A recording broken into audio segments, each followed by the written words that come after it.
L'envoi de l'Esprit, traité de saint Irénée contre les hérésies, quand le Seigneur donnait à ses disciples le pouvoir de faire renaître les hommes en Dieu. Il leur disait : « Allez de toutes les nations, faites des disciples, baptisez-les au nom du Père et du Fils et du Saint-Esprit. »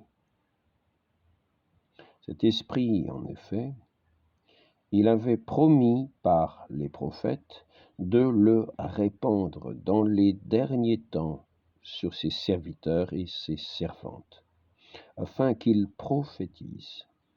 Et c'est pourquoi cet esprit est descendu sur le Fils de Dieu, devenu Fils d'homme.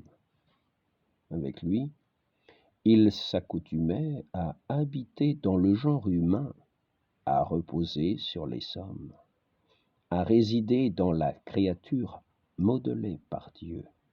Cet esprit réalisait en eux la volonté du Père et les renouvelait en les faisant passer de leur vétusté à la nouveauté du Christ. C'est cet esprit qui, selon saint Luc, est descendu sur les disciples le jour de la Pentecôte, avec autorité sur toutes les nations pour les introduire à la vie et leur ouvrir le Nouveau Testament. Aussi est-ce dans toutes les langues et animés d'un même sentiment que les disciples célébraient les louanges de Dieu.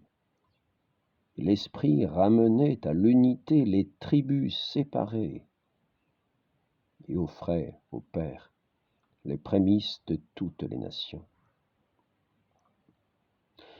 Voilà aussi pourquoi le Seigneur avait promis de nous envoyer un défenseur qui nous mettrait en accord avec Dieu.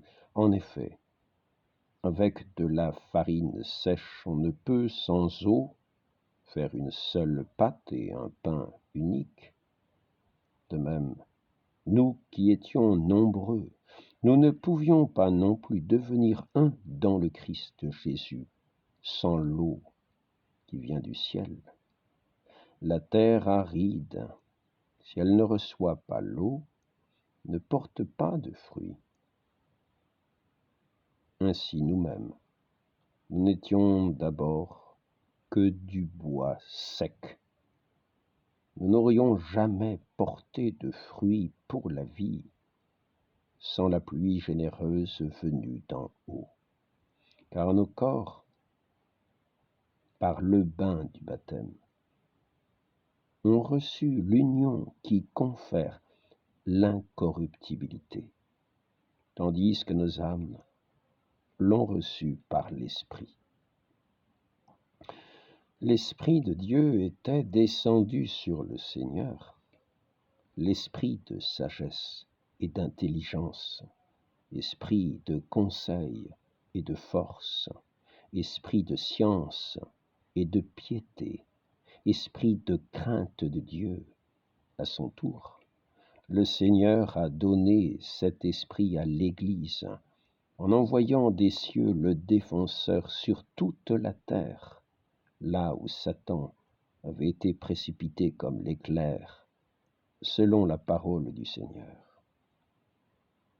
C'est pourquoi cette rosée de Dieu nous est nécessaire afin que nous ne soyons pas consumés et rendus stériles, que là où nous avons un accusateur, nous ayons aussi le défenseur, car le Seigneur a confié à l'Esprit Saint l'homme, son bien propre, qui était tombé sur des bandits.